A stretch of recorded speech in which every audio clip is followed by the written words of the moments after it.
FORA.tv. The world is thinking. Another of your critics, former speechwriter to President George W. Bush, Michael Gerson, who, during the Bush administration, Gerson argues the United States started taking a new approach to aid, and you didn't pay enough attention in your book.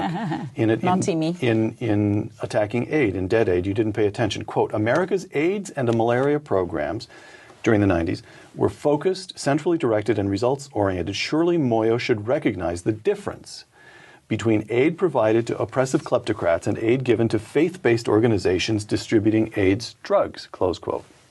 I'm very disappointed because my one piece of advice is don't ever write a review if you haven't read the book. On page 7 of my book, I very clearly outline the 3 types of aid. Humanitarian or emergency aid, which goes in, for example, a tsunami or a flood or an earthquake, which I believe there's a moral imperative for us to act as a global society.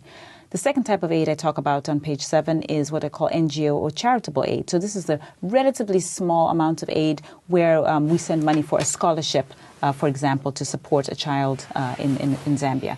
I myself sit on charitable board. I'm on the board of Room to Read, which is a San Francisco-based charity, education charity.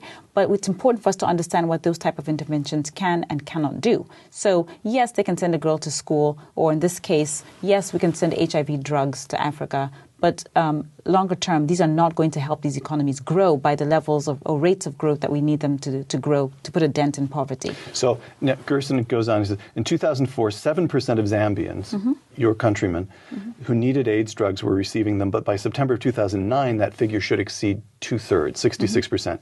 It's not a minor thing for Moyo to dismiss the achievements of a foreign aid program that helped save her homeland.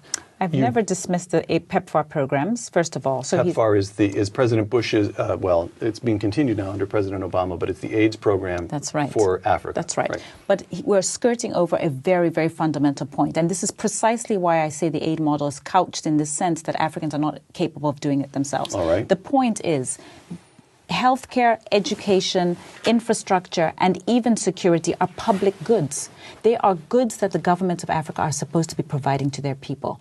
The reason why Americans go and vote between John McCain and President Obama is because you decide as Americans who you think is best going to be equipped to provide public goods.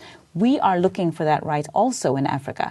And equipped with that, a friend of mine from Africa said, well, if it's actually going to be a situation where African governments are not providing these goods, why do we bother electing them? Why should we not be electing the PEPFAR program versus the British AIDS program? Because they're the ones who are ultimately providing public goods. The reality is the PEPFAR programs are unsustainable. America's facing a 10% unemployment rate. We're in the middle of a credit crisis. From the point of view of Africa, I want to make sure I've got this. Sure. You're suggesting that even PEPFAR, even the AIDS program, if permitted to remain in place, would prove insidious. Precisely the point. Because, you're yes, pretty tough. It's a Band-Aid. It's a Band-Aid solution. I'm not going to sit here and say, oh my God, the fact that 2 million Africans are on HIV drugs is a bad thing. Of course not. That is a good thing. But whose responsibility is it to provide those HIV drugs? And more importantly, are we creating an environment in Africa to make sure that in 10 years, 20 years, 30 years, African governments are going to take responsibility for that? We are not Americans. We are not supposed to be taking into the American tax base. The American society does not operate by sitting around and waiting for handouts. Why should we, as Africans?